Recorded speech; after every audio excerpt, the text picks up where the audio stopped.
But yeah, let's get into these awards, and like we'll start like really breaking down the songs. So I'll let you. Do you want to pick first, or do you want me to pick first? Clearly, okay.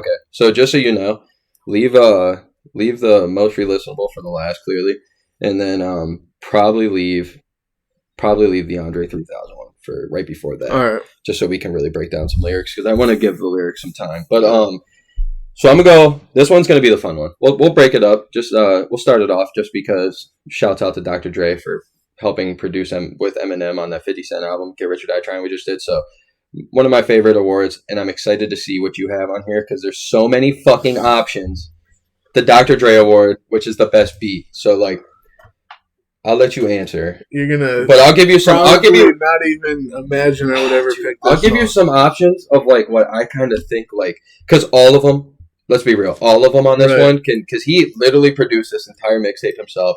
Wrote all the lyrics other than like he let his homies write them, but like there's no like ghostwriter, no nothing like this. Right. It's tough to find because on all these albums that we do, like I swear to you, like it's all like other people producing, it's all like other people writing it. It's stupid, like because you can look at all that shit, and I'm big on it. So, Dr. Dre Award for me, like I thought just off the top, clearly Diablo, Malibu, Polo Jean, shockingly, Ave Maria. Insomniac, New Faces version 2. Those were some of my that I like was like, holy fuck, those ones like really get me. And clearly I could have picked like Wedding or Colors and Shapes, but like I don't like when I think of like the Dr. Dre beat, I think of something that's like this is definitely the hardest beat like on my factor. Like that's where I go. Right. So I don't want to lie to myself. I'm gonna pick Diablo just because I think truly the beat is just something so special, and we're gonna get into that song. And but I will tell you, listening to this again, Polo Jeans shocked me with like how like weird and like how wacky it was, and like just how cool it was, and like the way that he lays on it. Because that's the other thing. I had to listen to find these instrumentals, which was tough, but like he's so good at like giving you the story and giving you the flow and giving you the beat through his lyrics and through his everything else. And it's like when you listen to him kind of alone, there are a couple that you're like, oh wow, I didn't know how like kind of plain that was, or like how like simple it was, and then he came on it. So. Yeah, all those ones I listed though, but I'm gonna pick Diablo just because I'm not gonna lie to myself. I have to stay true because it's so tough. I'm trying to think of the cool answer, but I got to stay true to myself. So let me hear yours. Diablo. All right, so mine is Uber. I love Mike it. Jones. Parking lot. And the reason being is because it's so, and like the song almost is like a story, and the beat is a story as well. Like it just keeps going, and then when Mike Jones comes in, like you think of Mike Jones as this like southern like Houston rapper, right? Like they got that certain sound. But this dude comes on a Larry Fisherman beat, and like, dude, I just birth of Larry Fish, by the way. And I will say this: if Mike Jones wasn't on the song, I probably wouldn't pick it as the beat. But because of the beat being so Larry Fisherman and Mike Jones being I like that answer. Southern, I like that answer. You know what I mean? I like that answer. It was just so crazy for me to hear. Like, what is going on here? And I love doing it. It made the song. It made that beat for me. Wow. See, I like looking at it from different aspects because that is one of the best beats. Because like I like it a lot. Clearly, I can't make the noises, but we can't play the beat, so it fucking pisses me off. But I got it in my head. Like that does take you on a little journey, and like everybody I've ever had on this thing, and we do it. We always sit there and like, wow, I didn't even think of it that way. So that's why I like doing it with other people. So holy shit. So Uber, wow, and like to break down Uber real quick, that was one of like. For me as a younger kid, like at 20, like it's still young. You're still young. You're stupid. You don't know what the fuck you're doing still. And I mean, maybe, but like I remember that one like sticking out too. Like you and I used to like I remember like I think we both would like tweet that quite often. Like parking lot pimping, we got nothing to do. Like we'd be chilling together just doing nothing. Like and dude, that was just cool. Pimping, Mike Jones, dude, and he does. Yeah, Mike Jones gives it to him, man. Like, seriously, we haven't, like, I wish I would have looked it up. I'm pretty sure it's been at least 4 years, 5 years until we heard him on, like, since we heard him on a legit song. And it, honestly, might have been even more like 10 years. But, like, his verse was tight, though, because it was, like, a little story. It was nice. It was so good. And he went with Max Flow. He didn't try to, like, you can tell he was humble to even be on the thing. And I thought it was really cool that Mac had him. Clearly, Mac had him on there because he was a big fan of him when he was younger. And I thought that shit was cool. Because he's like, an OG. Because I thought, like, dude, I would had Mike Jones on a song. Dude. Like, Mike Jones, who? Like, but dude, no, I love that answer. I love that shit. Good, dude. I love that song. Though. Anything else to say on that song? Clearly, other than like the story and everything. No, because I don't know if it's gonna come up for me on anything else. Like I was gonna bring it up for like just maybe one of my favorite lines, the parking lot pimping. Yeah. Cause just for at the time, it was so big for me in 2014. Right. Because we thought we was pimps. So, just kidding, just kidding. But all right, go with another award. All right, so. And if you have trouble like kind of explaining it, I can do it. Like just let me know, because I know it's tough. I made up the awards clearly, so. I think I'm gonna go with the Jamie Foxx next. I know that's how you listed it off, but I just like the Jamie Foxx one. Just being so versatile with the way that he is, and he can be a comedian one day, and the next day he's a singer, and this day he's an actor, and this day he's Jamie Foxx. You know what I'm saying? Everywhere. So he's like dude. He's no matter what mood you're in, you're gonna have a Jamie Foxx option. He's in a love movie. Jamie Foxx is he can be Mike Tyson. He can be Ray Charles. He can be you know what I mean, the most versatile. So what I picked was colors and shapes, and that's just because Mac finally comes out and like is more vulnerable with like his singing and the beat, and if you know, like, we're doing it. Yeah, this is the colors and shapes. This is the colors and shapes conversation right here for me. Yeah, I'm happy you brought it up. I was waiting.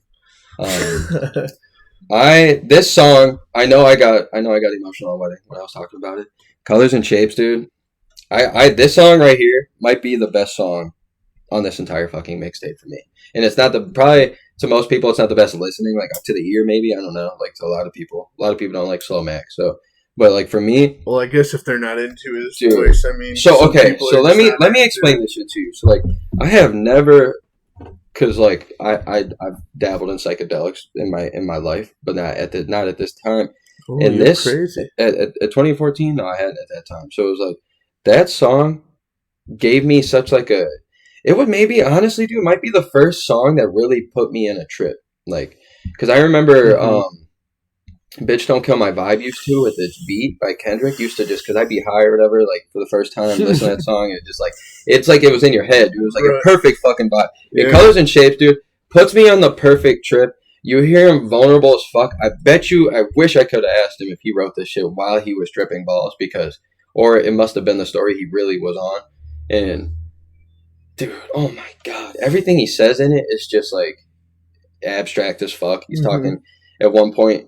He's completely falling in abyss. Like it's and if you really listen to it, it's about his struggle with his mind. Clearly, like where he's literally about to fall and he feels like he's losing his like. When he talks about the captain on the I was just about to say it. Yeah, I was just about to say it, and it was so cool. And then like clearly the captain says if you if you want me to son, if you cannot hold on to yourself, let yourself fall.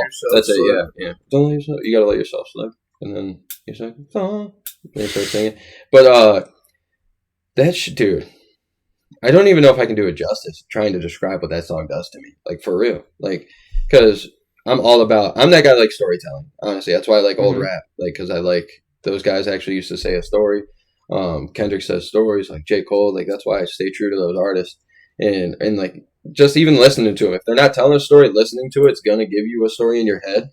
And then they dropped that music video with Ralphie, his dog, that he had on that he literally at the end of Diablo music video says this is for him because sadly he passed away. And that literally it's Mac, but it's through Ralphie's body, and I'm not kidding, dude. It's almost like picture for picture of what I always had in my head growing up without actual like seeing it, and it was so cool to like. Did you watch a music video? Yeah, I did. Oh, dude, it honestly made me cry the first time I watched it. Oh, yeah. Not gonna lie to you, made me cry because that's Mac, but it's like they put so much emotion to Ralphie as well, which we knew how much that he meant to him, and just dude, it's like literally the story is so perfect, bro, and they do it so fucking well. And wow. That shit, but the intro to the LSD thing I was talking about, where like how to get out of your mind and everything. Have I answered the question, who am I? Well, I confront it all the time.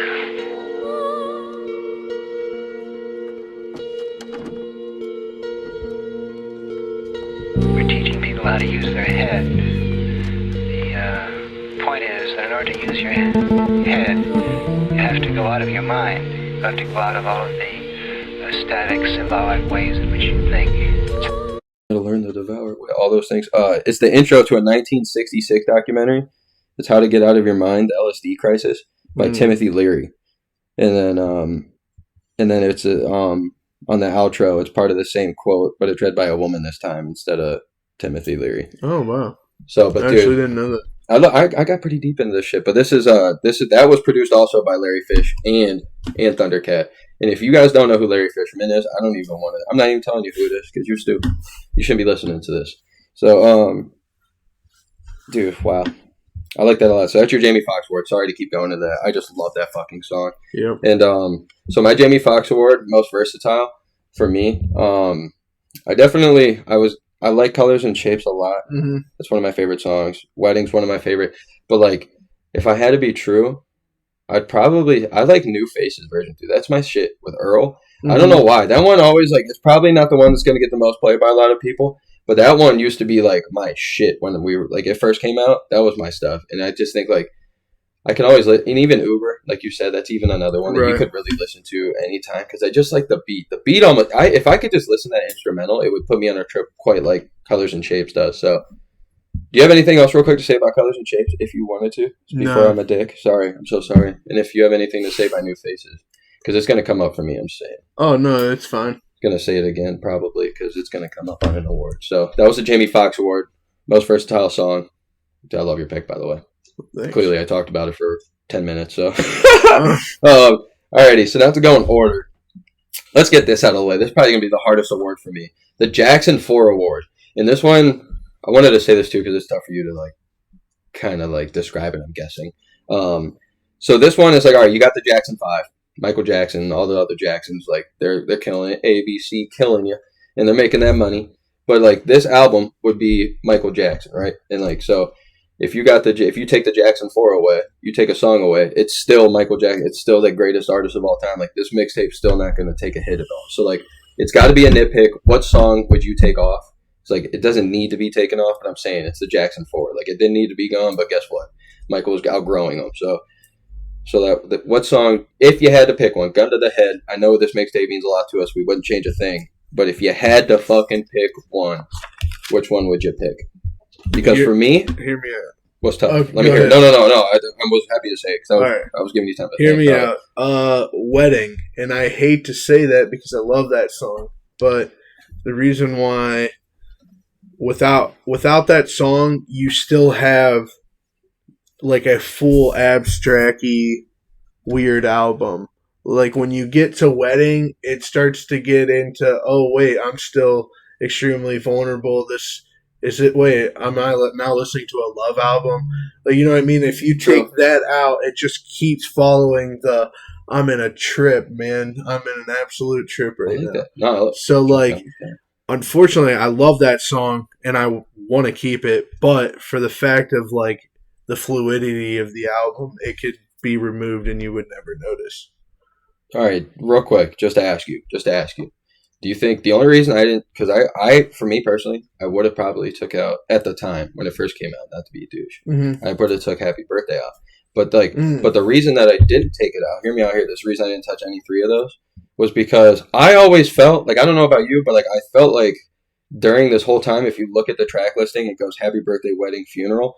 It's almost like, for me, it was almost like a timeline. It was like you celebrate your happy birthdays and shit, and then you outgrow them, like he's talking about. You don't have friends anymore. Because that song's beautiful, dude. Happy Birthday. It's a beautiful song. Because I didn't like it at first. Because the flow's not, the first beginning of it's kind of odd, but if you really listen to what he's saying, it's about everybody using him on his birthdays and to celebrate, especially in LA. He's alone. And that's why he does his stuff alone. So, like, it's kind of deep, especially, like, it's beautiful to see. But I always thought it was like a timeline thing for him, where that's why he put them in order. Because now he gets married after he celebrates his birthday and shit. He grows a little older. And then he talks about his funeral. Because, like, that's after all that. Because, like, in the wedding, he kind of talked about, like, drop kids off and all that shit. Guys goes on the story. And then he grows to his funeral or whatever. So, I always thought, that's why I didn't touch any of them. But I love that. I love that. I do like that. Right. I like the flow line. If you stay on that topic of, like, a timeline, not everybody gets married. Facts. You can take that out, and you go from how Mac always is. He can be very happy, but he can always be like very pessimistic or whatever. And so it could go. You could just take that right out, and it goes, "Oh, happy birthday! I'm alive. Everybody uses me. Okay, I'm dead. No one cares." Wow, you know I like that. mean? All right, so this is the second time. The wedding, if you leave that in, it is more of like, okay, I graduated. I'm going through life. I live and I struggle through love.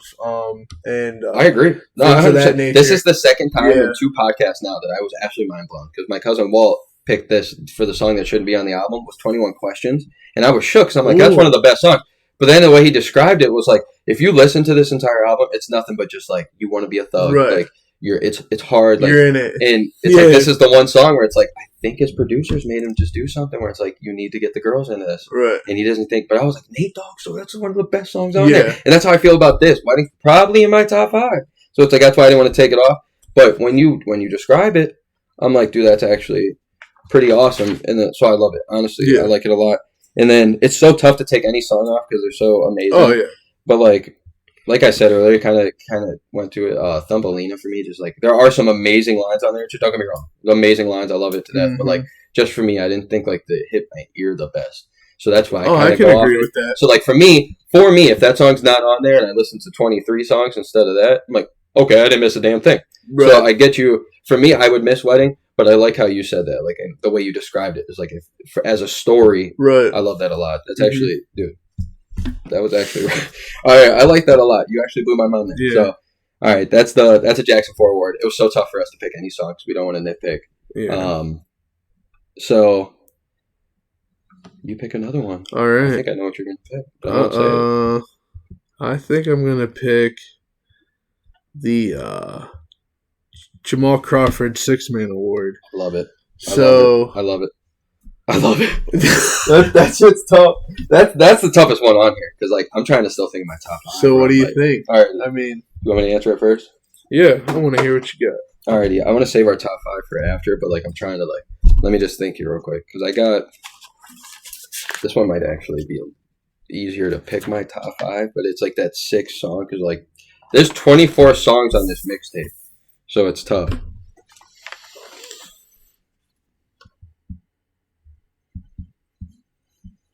Okay. This is actually maybe a little easier than I thought. So, okay. I'm going to go, after all of it, I'm going to go, here we go.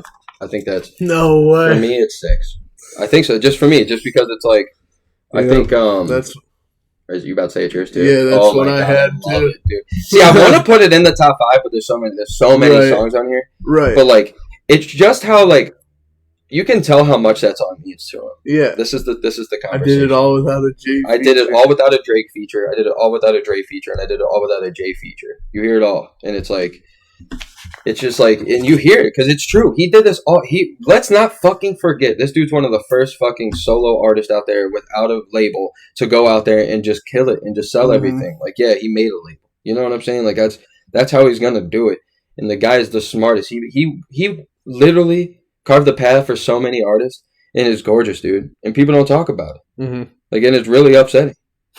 I'm serious. And you can hear it in like when he passed away. Like you've seen how much it like really affected some artists, but like it clearly. I actually saw a video last night of Logic talking about it, crying, and he put it in it because if you Logic, listen, he was like, "Man, I just think it's so annoying about this Mac thing. Like, he dies and everybody acts like he's the golden child, but like if you like."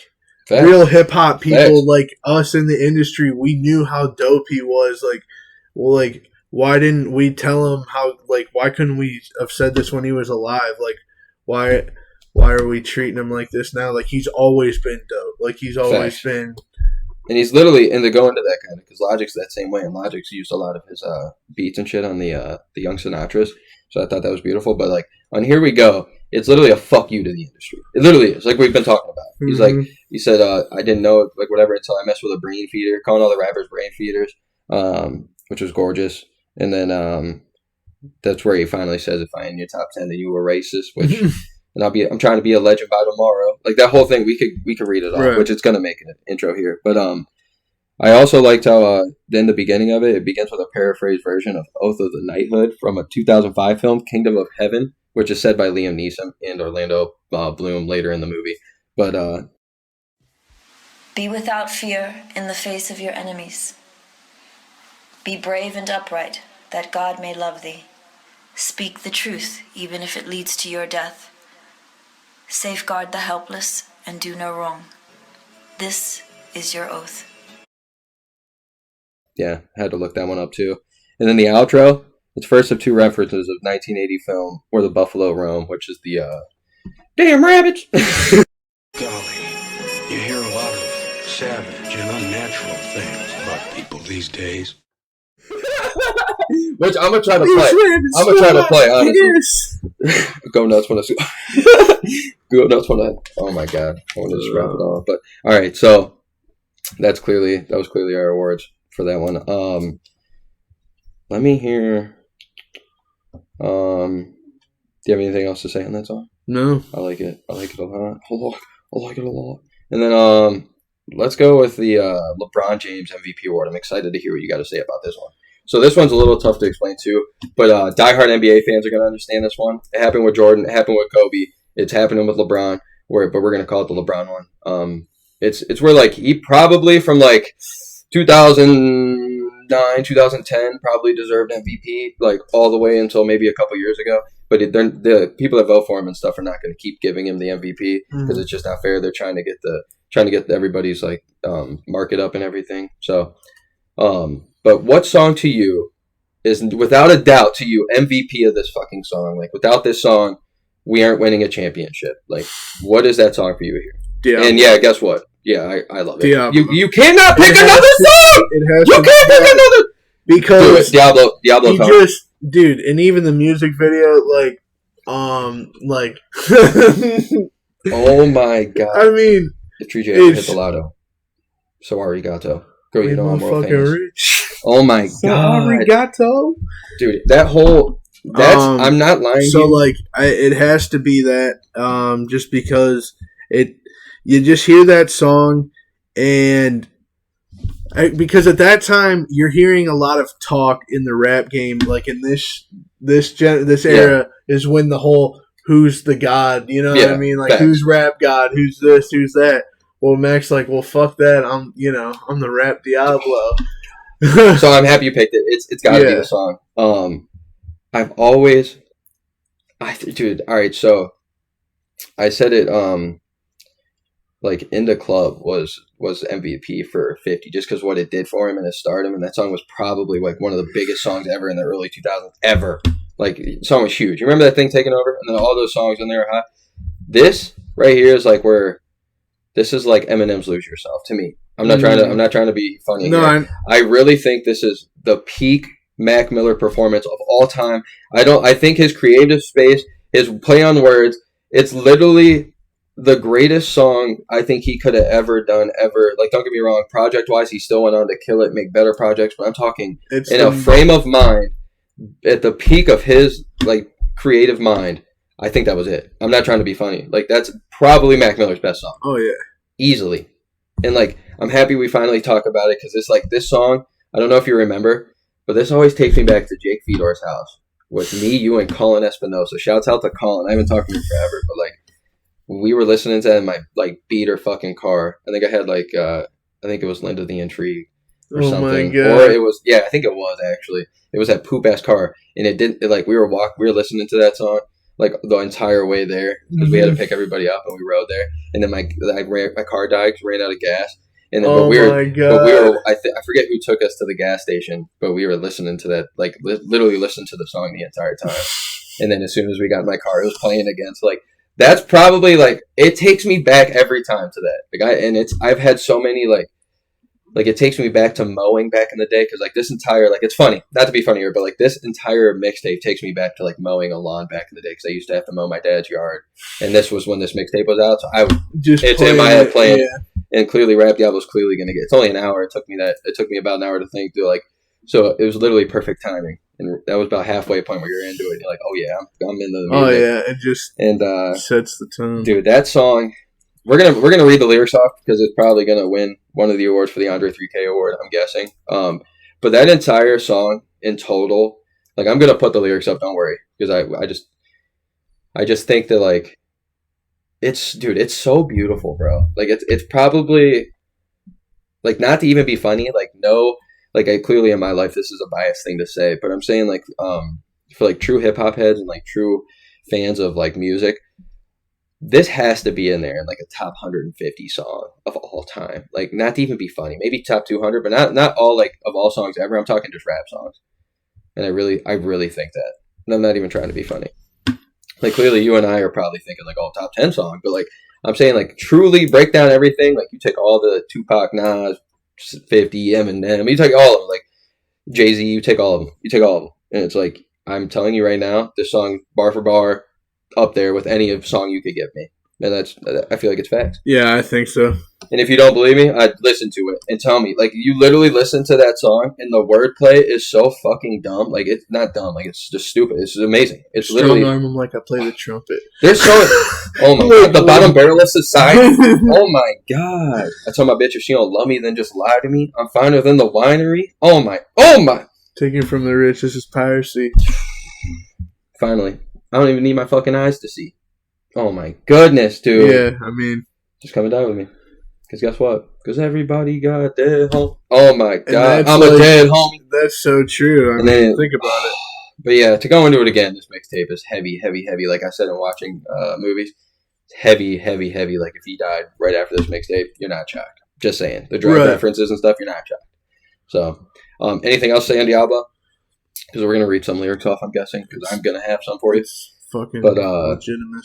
Alrighty. So we've got... Oh, we got two. Did we say? Okay, this one's tough. We'll go with the J-Lo award. Or no, we already said that. Did we say that? No, I Age best? I don't think so. Wait, no, we didn't. No. Jennifer Lopez award. Bam. Sorry, I did 2 podcasts in 2 days, so it's like I remember saying it. But all right, Jennifer Lopez award. Just the song that just honestly ages better with age, or gets better with age. Because I mean, Jennifer Lopez at 21, sexy, but Jennifer Lopez at 50. Come here. I can't live right now. I'm about to bust quick, though, so, like, don't be mad. But round 2, no! Come on! No, still gonna bust quick. Round 3. Round 3, I got you! Oh, my God! That's what I'm saying. Round 3, I got you. Round 3, I got you! So that's how I describe it. What song that you listen to today? And honestly, I'm trying not to give it to Diablo, but Diablo's just going to age forever. I mean, what song do you?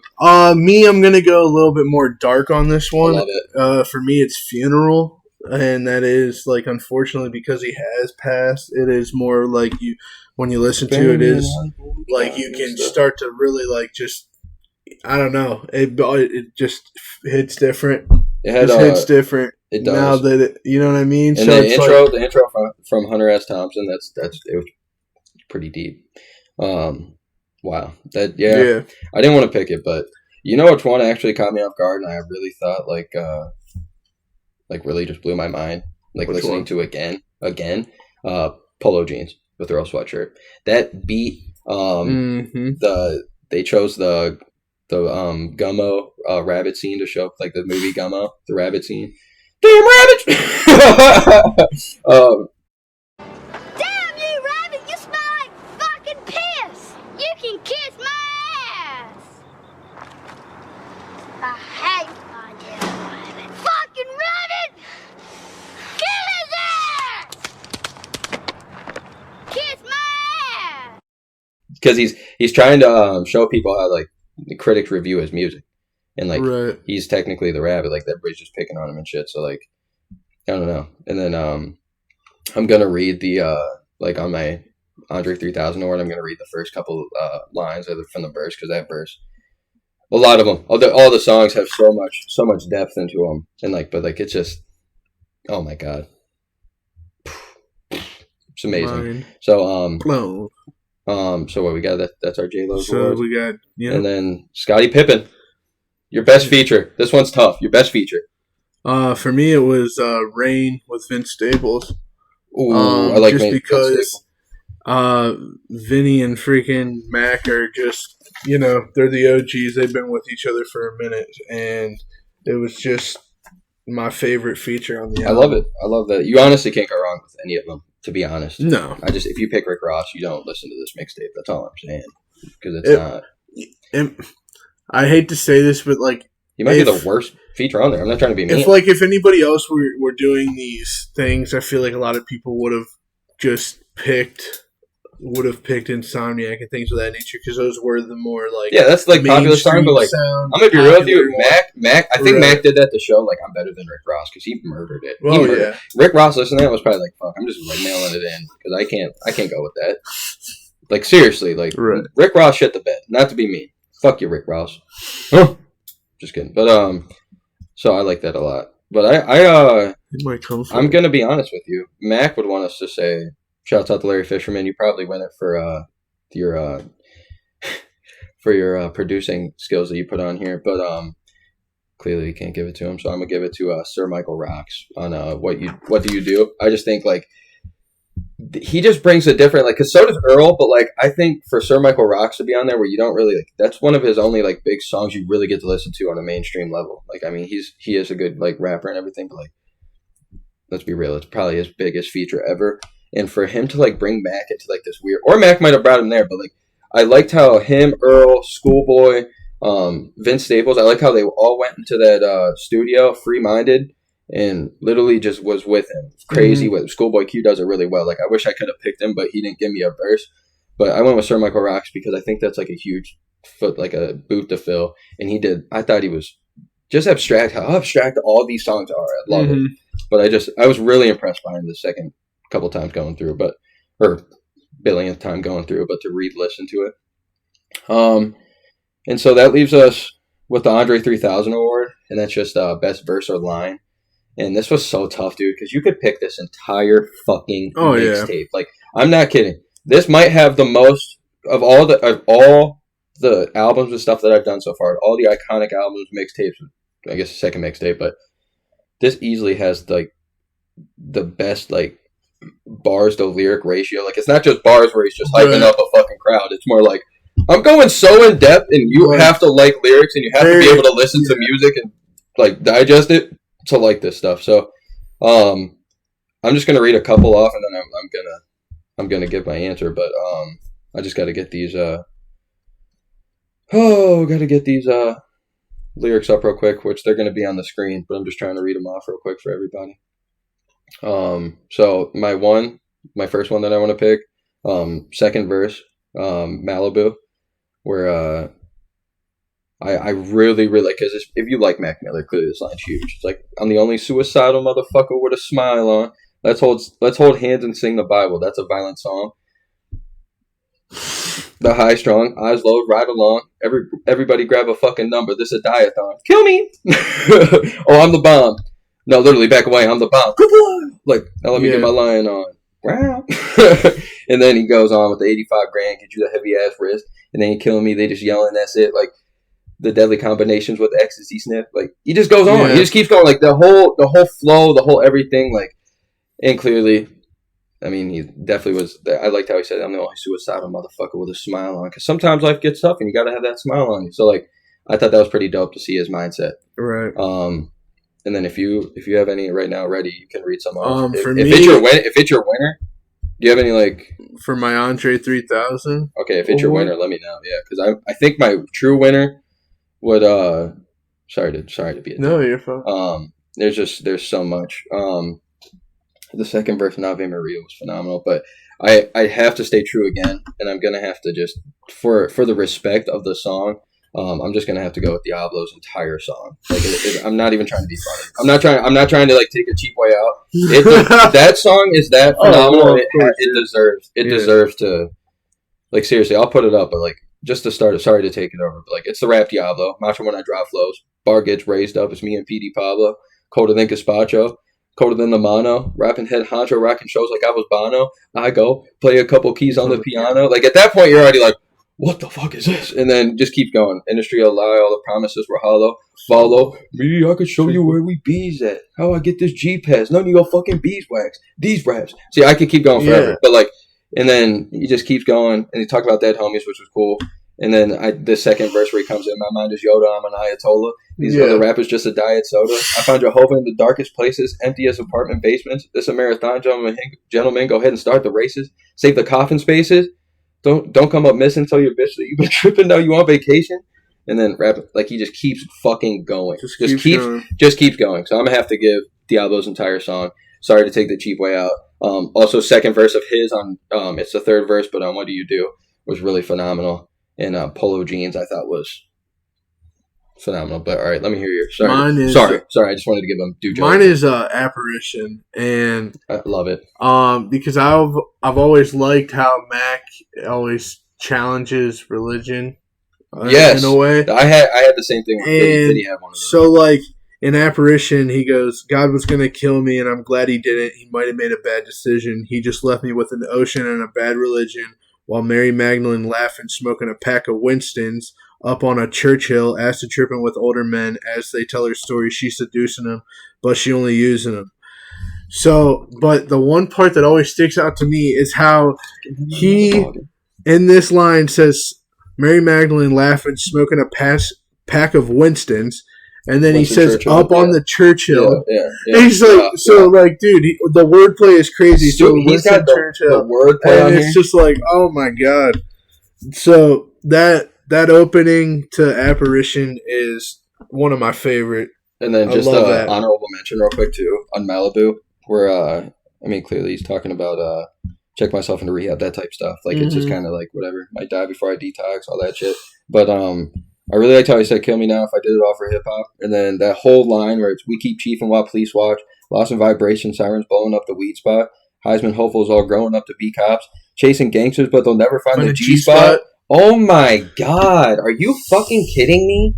Like, come on now. I'm not going to say any names, but when he says the line, all Heisman hopefuls growing up to be cops, yeah. I always think of certain people that we may have known growing up that nothing wrong with being a cop. Good at clean. Sports and things of that nature, that we're all like hopefuls to be good at a sport and become cops. Yeah. But I just have always thought that was a funny line. It's true as fuck. It's hilarious. And then we'll play on words where they'll never find the G-spot. Oh my God. It's just, wow.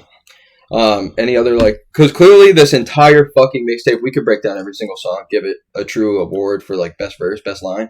But, like, we dive into it so much, it's tough because we would literally do this for another hour. But, all right, so before we list the top 5 and get out of here, what would you say is most relistenable song? Unless we've already... No, we didn't do that. We haven't. What's your most relistenable? My most relistenable song would be... Just so you know, it doesn't have to be your number one. It's more like one that you think since 2014 to 2021 you've listened to the most. Grand Finale. Bury me in Allegheny. Yeah, I think... and if by chance, it's my grand finale. Every time I listen to that song, it doesn't sound old to me. It doesn't sound brand new. It is this song that, like, every time I listen to it, it feels like, I don't even know. He does this thing where he says bye to life while he's still alive, and it gets you. And then while he dies, now it's like, this dude knew. You know what I'm saying? And if that song would have got released somehow on, like, Circles at the very end, that last thing, I think it would have been beautiful. Like, me personally, not to say this in a weird way or anything, because I know he had Circles coming out, but Swimming, So It Goes is my favorite finale he's ever done. Even though he doesn't really talk about it like he does on this one. It's just so deep, dude. It's just, like, the perfect song for me where it's like just beautiful. Like, it's almost heavenly. It's like I'm walking myself to heaven. The finale also has that awesome electric guitar in the back too. My goodness, dude. He fucking. And all right, so I'd have to say, like, I'm not giving it to it, but I'm saying the one I've listened to the most is easily Diablo, just because it's literally it's peak Mac. I'm not trying to be mean or anything. I love all his other songs, but, like, it's peak fucking. It really is, yeah. At least with rap, because it's peak music. Like, musically, now we see more of it. But it's between Wedding and Colors and Shapes. And if I had to say true with myself, I'm a sucker for love. I would pick Wedding, but just the trip that Colors and Shapes takes me on. Nice. I've listened to that song. Like, when I get into a little mood in life where you're like, oh, I'm fucking saying all this shit. Like, this song, like, it just gives me, like, a good, like, release on life. It takes me away from life. It's like doing yoga. It's like by the end of that, I forgot what I was bitching about before, or like doing anything physical where you just like drain yourself and like you're in that pure like chill mind. Like that song gets me there because I like being a level-headed motherfucker and chilling. But like just taking myself away from life sometimes is amazing. Like not to say it because I love life, I really do. But I'm saying like everybody can have to it get worse. out of the stress. I don't have that problem that Mac did. So like I'm very happy with like where I'm in. It kind of makes me happy for it. Like I'm very like grateful. But it's cool at the same time. Like not to suck myself, but it's cool at the same time to like be able to understand where somebody else is and to like put yourself in that frame of mind. So it's like I could feel him totally. And I think that song right there, if somebody had to ask me from like a time travel, like whatever, like if they came out of time travel from future or past, and like I need to listen to one Mac song to see what his mind was like. And I'd say, bro, you honestly probably listen to Colors and Shapes if you can digest it. And I think that's like it's a perfect battle of him and his mind. So my most re-listenable, easily, I'm not kidding. I think the music video is going to probably surpass like 10 million here soon, and I'm probably in charge of like 2 million of those views. So I'm sorry. And then Hot New Hip Hop, if it's probably got 200,000 plays on there from the mixtape, I probably listened to 150,000 times, and he probably listened to it the other 50. So like, I'm just letting you know right now, we listen to this shit. So all right.